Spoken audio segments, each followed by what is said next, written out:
Mabilis na nag-viral at naging usap-usapan sina Kim Chiu at Gerald Anderson, kasabay na ang kanilang lumang love team Kimi Ralph, matapos ang Especially For You episode ngayong araw. Welcome to Philippine Showbiz Updates.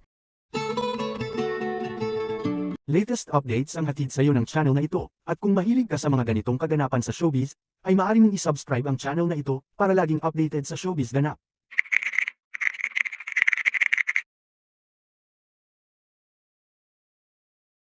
Kim Chiu pinagkatuwaan naman ang kanyang kasamahan sa It's Showtime, ito'y matapos na pag-usapan ni Chang Ami at Vice Ganda ang tungkol sa pag-ibig, na ayon pa sa komedyante, mahalagang ipagdasal ang taong gustong mo makasama habang buhay at umagri naman si Chang Ami.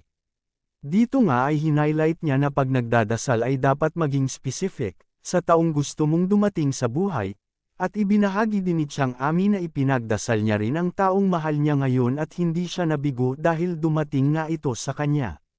Matapos nga ng usapan, dito ay pabirong umalis si Kim at agad naman sinabayan ni Vong, ani ni Vong saan daw ang punta ni Kim. Kaya naman di nakatakas si Kim Chiu sa mga kasamahan niya at siya ay pinagkatuwaan. Inalaya ng dasal at hiniling na sana mahanap ni Kim Chiu at lalaking deserve niya. At isa-isa nang ang niyakap si Kim ng mga Showtime fam niya.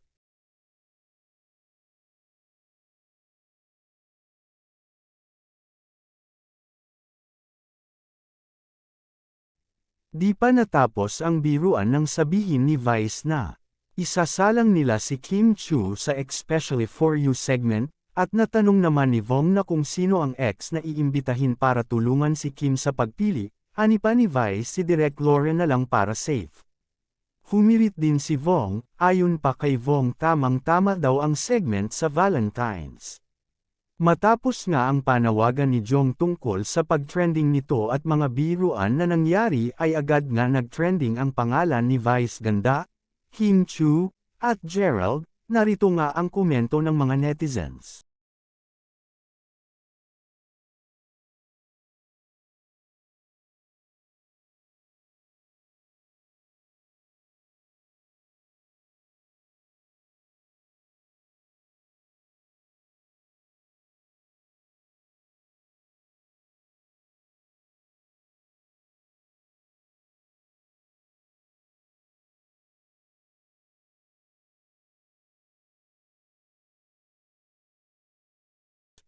Nag-trending nga si Gerald dahil ito ang ex na gusto nilang pumili para kay Kim at di rin nakatakas si Paolo dahil siya naman ang gustong maging isa sa searchy, narito ang ilang komento ng mga netizens.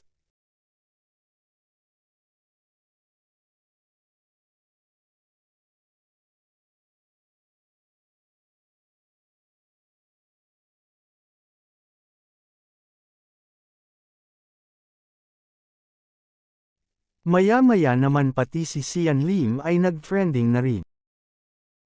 Samantala nag-post naman ang admin ng It's Showtime, ani nito mukhang gusto na daw ni Kim sumalang sa Especially For You, niretweet naman ta ni Kim ayon pa sa kanya nililin lang ng admin ang mga netizens. May the Lord give you what your heart desires.